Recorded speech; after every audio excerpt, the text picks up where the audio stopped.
Bien, bonjour à tous. Donc, je vais vous parler, en effet, alors tout d'abord, je voudrais évidemment remercier les organisateurs de ces journées REFMAR de m'avoir invité à faire cette présentation, donc qui va traiter de l'hiver 2013-2014 dans l'Atlantique Nord, ses caractéristiques et puis les impacts qu'il a eu sur le littoral atlantique européen. Donc, c'est tout sauf un travail individuel, hein, puisque ce dont je vais vous parler aujourd'hui repose sur 4 à 5 années de travaux de recherche menés en étroite collaboration avec tout particulièrement Guillaume Daudet de Brest, Rerd Maslink et Tim Scott de l'Université de Plymouth, et puis également un peu plus à la marge, France Flock, Derek Jackson et Serge Chonès qui ont partagé des données, notamment sur les plages bretonnes et irlandaises. Alors, on le sait, les conditions de vague en hiver sont déterminantes pour les aléas littoraux, donc tout particulièrement la submersion marine des côtes basses, l'érosion des plages, des dunes et des falaises.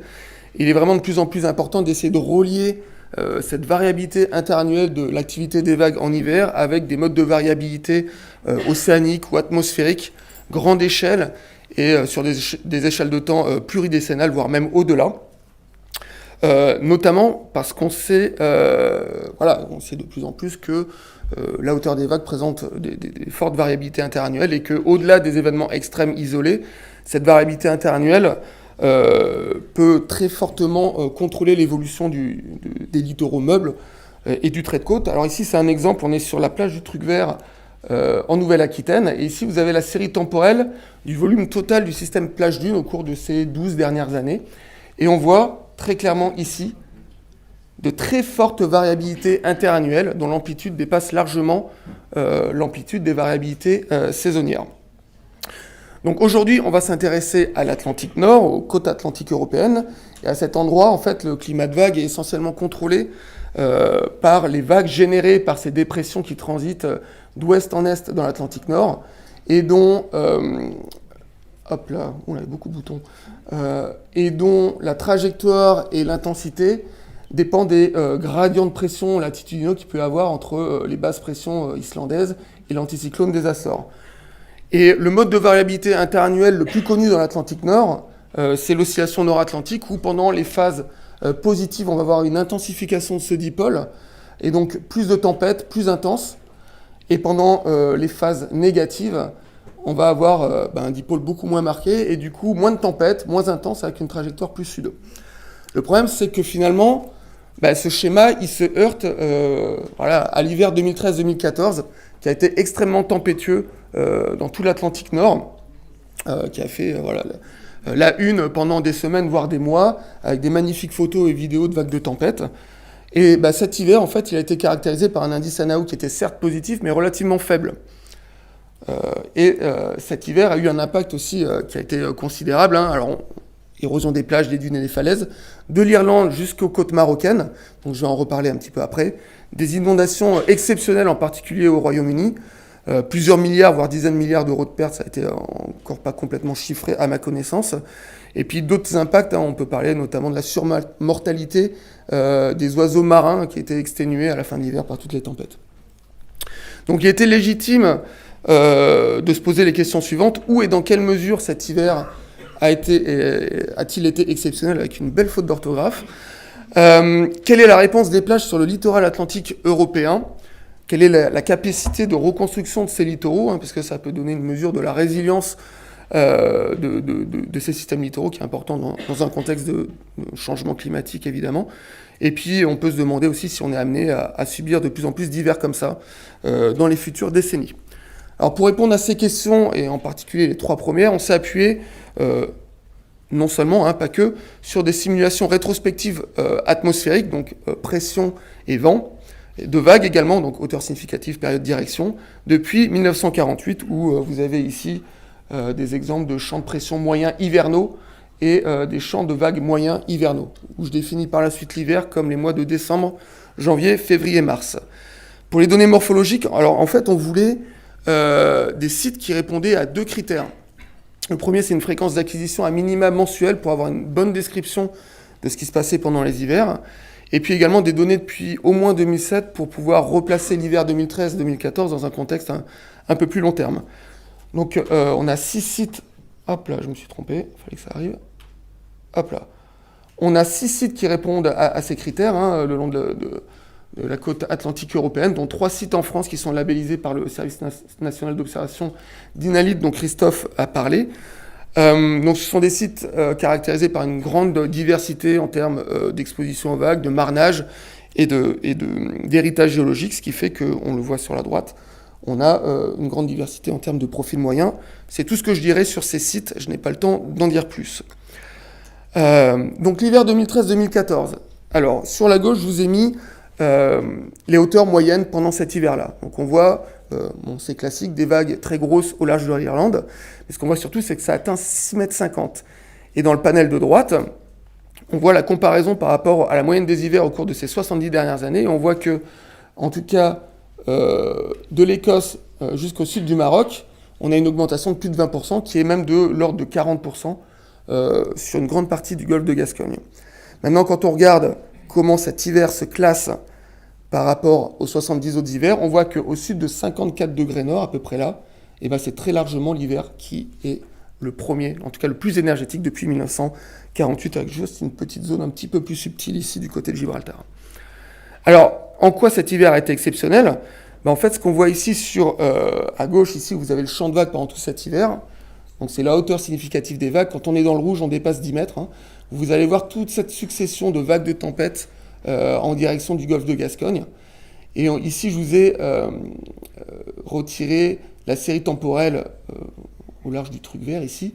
Et ce qu'on voit, c'est, avec cette série temporelle de vagues, c'est une succession de tempêtes relativement énergétiques qui ont dépassé le quantile à 99,5%, donc ce qui est énorme, avec également 3-4 tempêtes qui sortent un peu du lot, mais ces tempêtes-là, finalement, elles ne dépassent pas en hauteur significative des hauteurs de 10 mètres. Donc en gros, ce n'est pas exceptionnel, ce n'est pas des périodes de retour centennal. Ce qui a vraiment été exceptionnel pendant cet hiver, c'est la succession des tempêtes. D'un point de vue atmosphérique, ça se caractérise pas ça, donc c'est relativement classique, le dipôle dont je vous ai parlé, des vents comme ça qui viennent de l'ouest, mais c'est beaucoup plus parlant quand on regarde l'anomalie en fait. En fait, c'est pas vraiment le pattern de la NAO, on n'a pas vraiment un gros gonflement de l'anticyclone des Açores ici. On a par contre une intensification de la dépression islandaise, mais surtout, on a une translation latitudinale vers le sud d'une dizaine de degrés. Et ça, c'est pas du tout capturé par la NAO, qui est plutôt une oscillation comme ça, et pas du tout comme ça. Donc ça nous a amené à essayer de comprendre ce qui s'était passé. En fait, quand on regarde la NAO, qu'on peut définir ici, d'après Hurrell, dans les années 90, comme l'anomalie de pression normalisée entre une station en Islande et une station plus au sud, comme ici au Portugal, et qu'on regarde la corrélation avec l'énergie des vagues en hiver, on voit qu'il y a une très bonne corrélation au nord, mais qu'au sud de l'Irlande, la corrélation diminue très très rapidement. On a même des corrélations qui sont statistiquement non significatives ici. Donc ça nous a amené à essayer de développer un nouvel indice climatique qui se base un petit peu sur la translation latitudinale dont je vous ai parlé. Je vous passe les détails de ce qui nous a amené à créer cet indice, mais on a trouvé un indice climatique qui est défini comme l'anomalie de gradient de pression normalisée entre la station Valentia, la station Météo Valentia en Irlande, et la station Santa Cruz de Tenerife, dans les Canaries. Donc basé sur des mesures réelles, pas sur des simulations rétrospectives de vent. Et on voit que cet indice climatique, qu'on a appelé WEPA pour West Europe Pressure Anomaly, permet de très très bien expliquer la variabilité interannuelle de l'énergie des vagues plus au sud. Si on regarde ici la série temporelle donc, de cet indice WEPA, et qu'on superpose ici l'anomalie des vagues d'hiver, ici par exemple au fond du golfe de Gascogne, eh bien, on voit relativement bien que WEPA arrive à capturer cet hiver 2013-2014 extrême, et c'est le seul indice climatique dans l'hémisphère nord qui arrive à le capturer. Bien, quelle est la réponse maintenant au niveau des plages ? Alors là, je vous montre 3 sites. Alors ces 3 sites, ce sont des sites qui sont dominés par les processus transversaux. Donc pour faire court, en fait, ce sont des plages qui répondent essentiellement à la variabilité temporelle de l'énergie incidente des vagues. Ce qu'on voit, donc, c'est que ces 3 sites présentent des variabilités interannuelles et saisonnières de différentes amplitudes. Et ce qu'on voit, c'est que pour ces 3 sites, l'hiver 2013-2014 a une signature énorme, bien supérieure à tout ce qu'on a pu voir avant dans la série temporelle. Par exemple, au niveau de la plage du truc vert, c'est une érosion massive de la plage et de la dune. À Perranporth, au nord, c'est plutôt un rabaissement de l'ensemble de la plage de plusieurs mètres. Et puis, un comportement un petit peu plus complexe au niveau de Portsmouth. Alors comment ces sites se sont reconstruits ensuite? Là encore une fois, c'est très variable. On voit que le truc vert, au bout de 2 ans, tout le volume de sable est revenu. On parlait là quand même de 200 mètres cubes par mètre linéaire de plage et de dunes qui sont partis. C'est revenu en moins de 2 ans. On a une reconstruction à 80% de Portsmouth après 2 ans et une reconstruction beaucoup plus faible de Perranporth. Donc, comment expliquer cette variabilité? Pour ça, on développe des modèles d'évolution de traits de côte. Là aussi, je ne rentre pas dans les détails, mais ça, c'est un exemple de modèle de traits de côte qu'on a calibré sur la période avant l'hiver 2013-2014. Et on voit que sur ces sites, ça simule très très bien l'érosion et la reconstruction, en particulier sur les sites du Trugver et de Perranporth. Beaucoup moins sur Portsmouth, simplement parce que pendant l'hiver 2013-2014, il y avait beaucoup de sable qui a été transporté de l'autre côté de la barrière sableuse par overwash. Et donc c'est du sable perdu pour le système, et ça, on ne le prend pas en compte dans le modèle.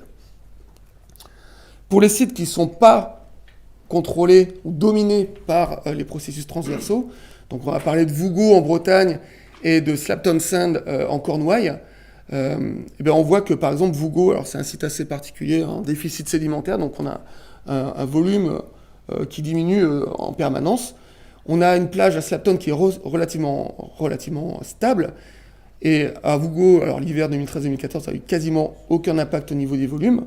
Par contre, il a érodé en fait la dune, mais le volume de la dune est parti en fait dans la zone intertidale. À Slapton Sand, on a une réponse très contrastée, avec très forte érosion d'un côté, très forte accrétion d'un côté, très forte érosion de l'autre. C'est qu'en fait, sur ces plages, on a des phénomènes de rotation qui sont dominants. Et là, du coup, on a des reconstructions qui sont beaucoup plus compliquées, voire complètement absentes ici. Quant à Vougo, il continue à se comporter comme il se comportait avant. Et là, par contre, les modèles simples ne marchent pas très bien. Il faut qu'on développe d'autres modèles, qu'on développe d'ailleurs actuellement, et qui peuvent relativement bien marcher, en particulier sur ces sites. Mais là, je n'ai pas le temps d'en discuter. Alors, comment est-ce qu'on peut caractériser, comprendre et prévoir finalement l'érosion des plages et surtout leur capacité à se reconstruire? Alors, ce plot, il va être un petit peu compliqué, mais en gros, ici, pour chaque plage, je vais plotter, alors ici, pour la période théoriquement de reconstruction, donc printemps, été, automne, le taux de changement de volume du système plage dune en fonction de l'anomalie saisonnière d'énergie des vagues. Et là, je fais pareil, mais pour l'hiver. Alors, ce qu'on voit, alors j'exclus tout de suite Vougo, parce qu'il ne marche pas comme on veut. Ce qu'on voit, c'est que pendant la période théoriquement de reconstruction, on n'a quasiment aucun lien entre le forçage des vagues et les taux d'évolution. Par contre, sur tous les autres sites, on a une très forte corrélation entre l'anomalie de l'énergie des vagues et les taux d'évolution. Alors ça veut dire quoi si on synthétise? C'est que, contrairement à ce qui peut être lu dans la littérature, quand il s'agit d'hivers exceptionnels et donc de reconstruction pluriannuelle, ce n'est pas du tout les conditions de vagues pendant le printemps, l'été ou l'automne qui va conditionner votre reconstruction, mais bien les conditions d'hiver qui vont ralentir ou accélérer ces reconstructions. Et donc, un impact majeur des indices NAO et WEPA dont je vous parlais tout à l'heure. Pour finir, donc, est-ce qu'on a plus d'événements comme ça? Est-ce qu'on va être amené à en avoir de plus en plus? Ici, donc, je rappelle que la NAO et WEPA contrôlent l'énergie des vagues, en tout cas la variabilité interannuelle, ce qui nous permet, puisqu'on s'appuie ici sur des mesures de stations météo, donc on n'est pas biaisé comme les modèles, comme les simulations rétrospectives atmosphériques qui, avant 1965, sont tous biaisés parce qu'on a moins de données assimilées. Là, on peut faire vraiment des tendances, et ce qu'on voit, c'est qu'on a des tendances positives pour NAO et WEPA qui sont statistiquement significatives, et qu'on retrouve également au niveau des simulations de vagues d'hiver. On a une augmentation statistiquement significative de la hauteur des vagues moyennes et extrêmes dans l'Atlantique Nord, et également de leur variabilité interannuelle. Donc c'est mon dernier transparent. Je peux le faire ou pas? Oui, c'est bon. Alors, où et dans quelle mesure cet hiver a-t-il été exceptionnel, avec toujours la même faute? Il a été exceptionnel au sud de 54 degrés nord. Il n'y a pas eu vraiment d'événement exceptionnel. C'est vraiment la succession des tempêtes qui fut exceptionnelle. Et la manifestation atmosphérique, c'est beaucoup plus du WEPA que du NAO. C'est plutôt donc une translation latitudinale du dipôle dépression islandaise, anticyclone des Açores. La réponse, une érosion massive sur l'ensemble des sites du sud de l'Irlande jusqu'au Maroc, mis à part sur des sites où on a des rotations de plage, avec une grande variabilité des réponses. Pareil, une capacité de reconstruction qui est très hétérogène, avec des simulations de l'érosion et de la reconstruction sur les sites dominés par les processus transversaux qui est faisable, qui l'est beaucoup moins sur les sites plus complexes. Et la reconstruction de ces littoraux est principalement contrôlée par les conditions d'hiver, donc par WEPA et ANAO. Et sommes-nous amenés à subir de plus en plus d'hivers comme celui de 2013-2014 ? Au cours des dernières décennies, en tout cas, on a une augmentation statistiquement significative des hivers extrêmes. Est-ce que c'est une signature du changement climatique ?